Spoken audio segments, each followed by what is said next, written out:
Welcome back to the channel, guys. We're sitting here in the 2010 F-150 with a trusty 5.4. We got about 175,000 miles on this. We were on a little trip yesterday. Dawson made it to the finals on the bowling, and he's number 5, so he's moving on. Congrats to him. When we were on the interstate and I made an exit, I came down to a stop. When I stopped, the truck started chugging. The old check engine light started flashing. It came on. And it started flashing, which is like, you know, fix it now kind of problem. Well, no tools, no supplies, and no stores nearby, no auto parts stores. I think it was the next town before we get an auto parts store. So I milked it. I got the truck back home, and let's take a look at it. I know we have a check engine light. Let's do a cold start up, see what happens.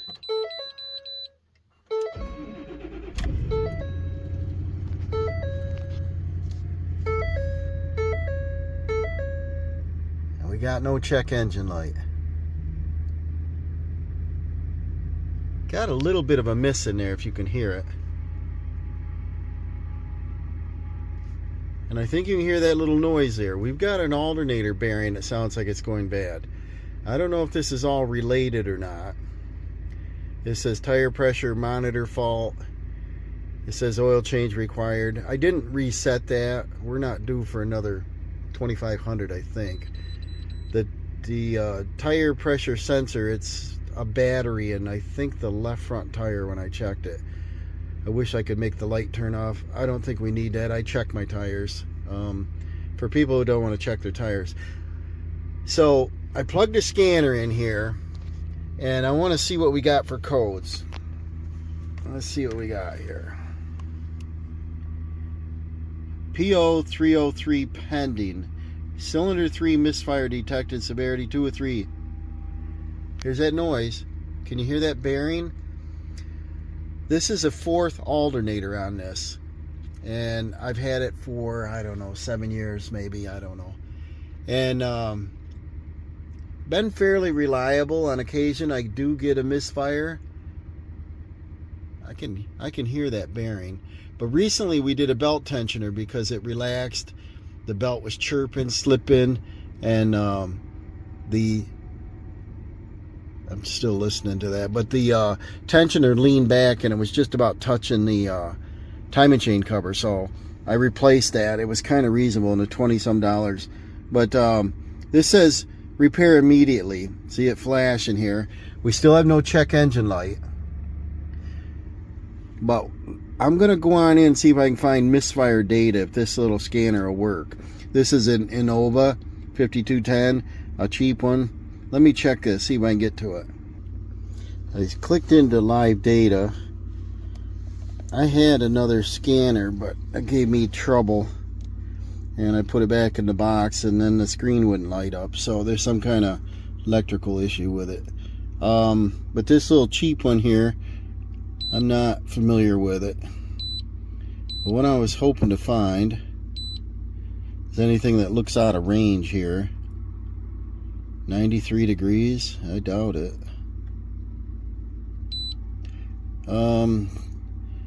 Short-term, long-term fuel trims, not too bad. Engine RPM.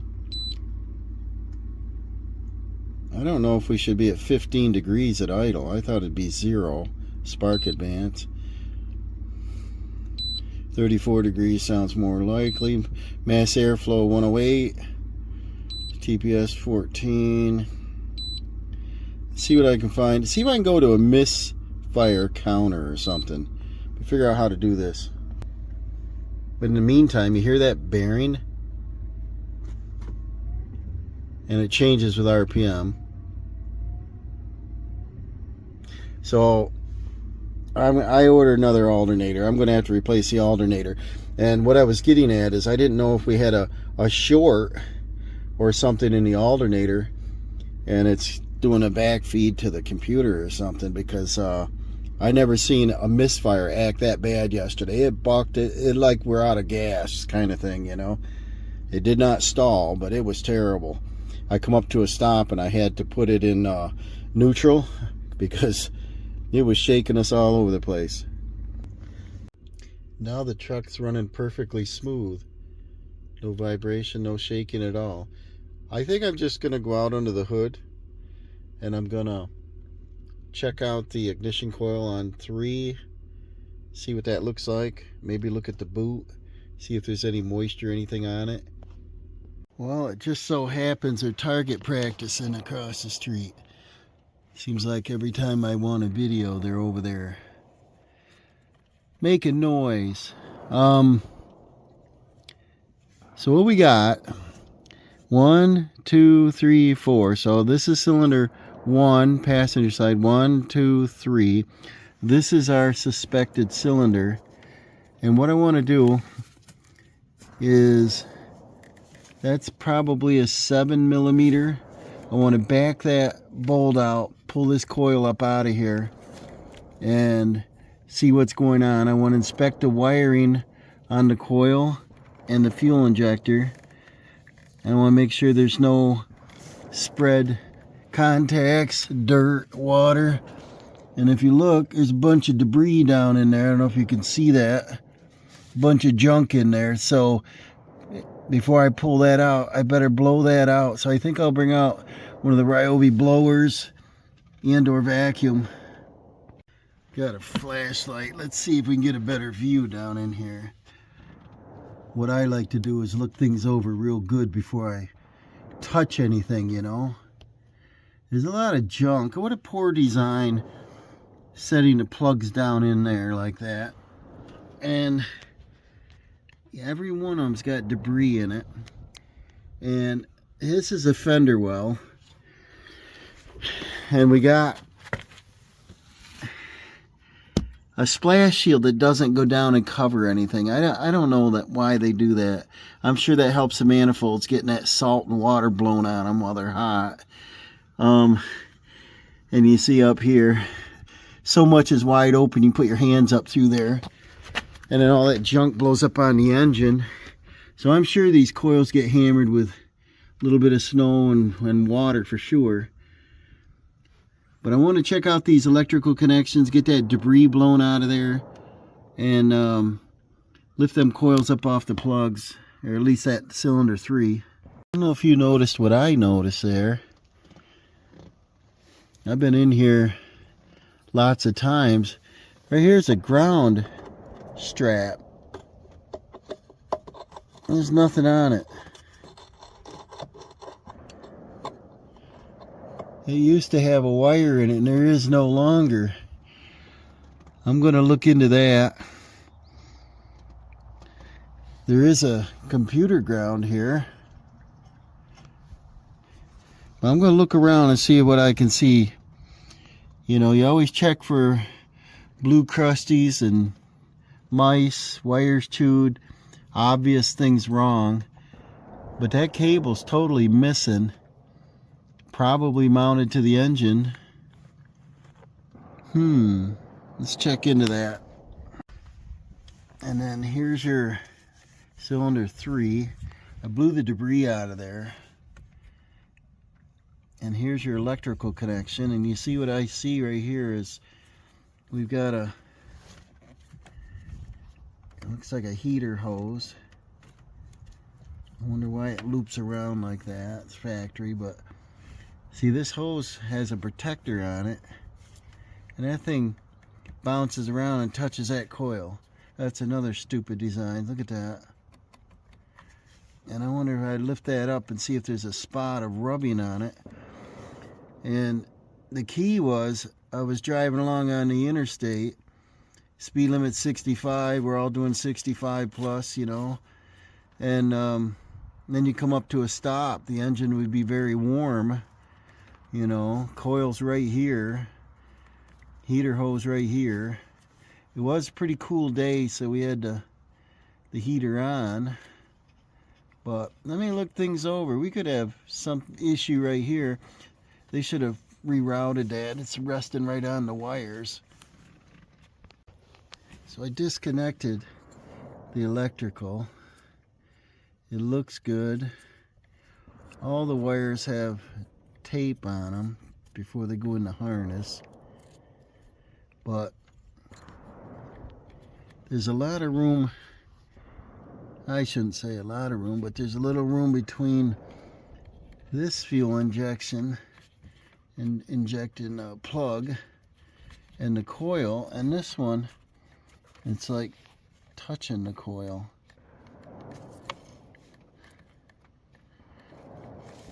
Ford's better ideas. But I want to take this bolt out and pull this up out and check it. Well, that was a huge ordeal to get this bolt out. There's like anti-seize on the thread, but the head of the bolt almost round. We get this road salt up in here, you know, upstate New York. So there's our coil on plug. Let's see if we can work it up out of here. Sometimes if you disconnect the fuel injector, we'll get that wire out of the way. Gives you a little more access. While we're at it, we'll look at the fuel injector wiring. Misfire, there's fuel and there's electric on that cylinder. I don't see any debris coming up out. Now you don't want to wipe it off. You want to look things over good. I don't see any oil or liquid in the spark plug hole. See, there's a bunch of junk on there, but what I'm looking for is any carbon tracking where the spark has gone to ground instead of through the spark plug. If it's misfiring, it could have gone somewhere else, you know. And you see all the rust on that. That's like a brass insert, but corrosion of rust. I'm looking at the coil. It's aftermarket coil. They say they're junk. I'm going to pull the boot off. I was expecting the screen. Right here's there's a little mark. I'm out in the bright sun. We still got lots of snow up here. But I don't see carbon tracking. It could be just wetness, you know. So let's pull that boot off. The spring looks good. Everything looks good and clean. The boot looks good. It's not soft and mushy. It's not oily, wet. I don't see carbon tracking. I'm going to get a look down in the spark plug area. Get the bright light down in there. See, we got a bunch of dirt in there still, even though we cleaned it off. Looks clean and dry down in there. You may not be able to see it, but I'm up higher over. So there's no junk down in there. I'm going to have to blow this out or vacuum it a little more before I put that back in there. I don't see anything wrong. We have a misfire on that cylinder. There's compression, fuel, electric, exhaust. So, do we have an intake leak? Do we have electric going to ground somewhere it's not supposed to? Is it getting proper fuel? Need a better scanner. Need Scanner Danner or Pine Hollow Auto. Look at this. Like the truck, but she's getting age on her. Let me clean this out. We'll look things over. I do have another used coil I can put in there. I could tell instantly if it runs better if I replace it. I guess that's what we'll go at. So I blew that all out good, but you know what? We're this far. So I went into toolbox and I found my 3/8 drive 9/16 spark plug socket. It's a magnetic 6-point Duralast. I've had these plugs replaced, I don't know, 3-4 years ago. I'm not sure now. And they say they go 100,000 miles, but I want to pull that plug out and see if I can see anything wrong with it. Alright, let's see what we got here. That was a struggle. Oh, everything's a struggle on the old Ford, right? So these are the iridium, I believe, plugs. And definitely no carbon on it. The gap, my guess is, well, I better not guess. I better go measure it, but it's it looks normal. It says Japan on it. Motorcraft Platinum. I'm looking for a crack, carbon deposits, water intrusion, anything like that. Corrosion, I don't see anything wrong with it. There's a little bit of junk on the threads. I loosened the plug and then I took the blower and blew down in there, so I didn't want to drop any junk down in there, so I think I cleaned it well. Plug looks pretty good to me. I didn't want to wipe it or anything, so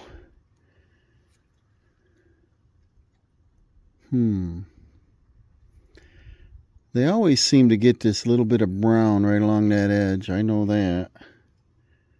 I remember when I replaced them, they had that little line of brown. Makes you think there's water in it. Is that a little carbon tracking? That little line right there?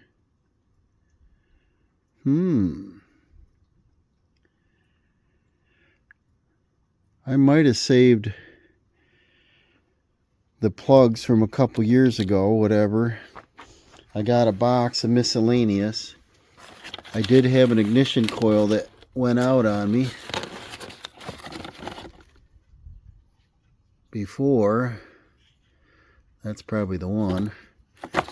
And I had to grab what was available, which is a Duralast. And the plugs that we put in, I think is this one. I don't know why I save all this stuff, but just for giggles, you know. HJS FS. Is that what that says? Yep. 24 FP.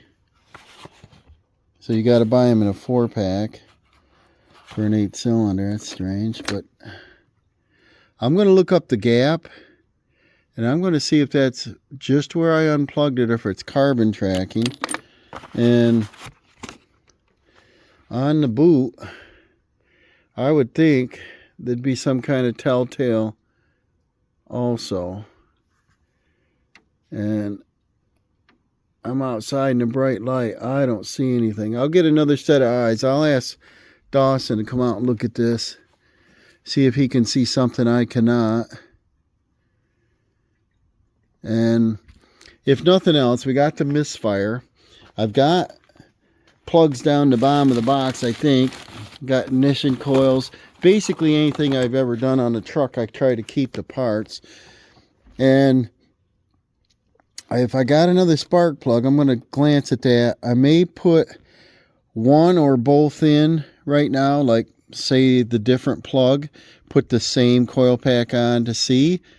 What you don't want to do is start replacing a bunch of parts. I didn't want to go out and buy, you know, a plug and a coil. Hey, I'm going to fix it. I don't like to do that approach. If I have used parts, I'll do the swap-a-roo. I'll switch cylinder next to it that's easier. Like 4 would be harder, so 2 would be easier. Swap those 2. No parts, just swap them. And if my skip goes away or if it changes, if I can tell, if I can get that scanner to work properly, we get a misfire detector on a certain cylinder and count it, then it might show that it moved to the different cylinder. I couldn't get that to work on the scanner today. I don't know why, but I think what I'll do is I'll do the plug and or the coil and see if it makes a difference. Now this boot's nice and clean, and like I said just now is this other one. I think it was in this box, is the one I had replaced. See all the, almost looks like antifreeze on it. And this one is an aftermarket. This one has goop on it. I think I put the goop on there. I think it says NG, no good. Because I believe, if my memory serves me right, we replaced the coil on a cylinder that a couple years ago. And I think I marked it but saved it. So let me see if I can find a Ford coil. I might have saved one. Okay, we didn't see any problem with that spark plug. We checked the gap. It's 54 thousandths like it calls for. This is the coil that we took off. There's no physical damage on it. I know we can check continuity between it, but like I said, it ran good and then it ran bad. It didn't run bad all the time. So it seemed to run pretty good this morning. So I'm going to go in my box here. I got a few coils, and here's one here that's a Ford number, and I didn't mark it NG. I marked it 5. There is one marked NG. This one looks like it had a little water around the boot at one point. But I'm going to take this off, look at it, and I'll probably put this coil in. This one has a little dielectric grease on it. I don't see any carbon tracking. I can swap these boots if I want. Might be easier. This one, like I said, it had looked like some moisture issues at one point. But this one's aftermarket. This one's a Ford. They look the same to me. So I'll pick one of the two, put it on, we'll bolt this back up. Okay, I didn't find anything wrong. I did find that ground strap missing from somewhere. We got our coil replaced with a Ford coil, and we got the connectors back on. I'm going to fire this up, see what she sounds like, and we'll go from there. Let's fire it up, Terrell.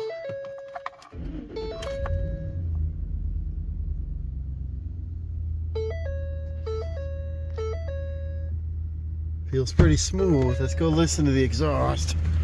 See how she sounds.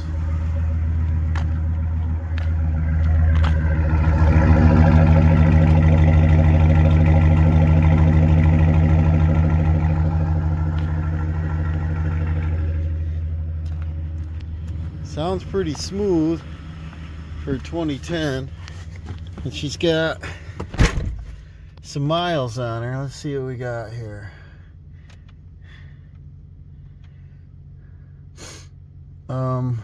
How about we put it, let's see here, probably in gear. Give it the rev up, tune up, right? What do we got? 173 on this thing. Well, that feels pretty smooth. Now smoke them. Can't hold her back.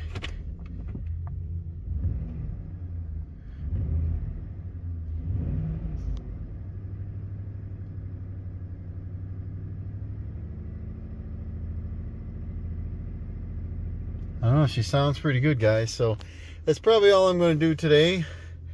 We don't have a check engine light. I'll go on a road test, check this out, and find out if maybe those Duralast, coilover plugs I guess coilover plugs are no good, the ignition coils. So maybe I'll be looking into Ford Try to get some Ford ignition coils. Sounds good and smooth now. The hood's not shaking. Tachometer staying nice and steady. Yesterday it was flopping all over. The light was flashing. I'm going to go on a road test. Make sure. I can't waste fuel just sitting here. I'll put it under load, see how it does. But definitely a big difference. Probably be buying some Ford coils. See what she's going to do. Thank you for watching.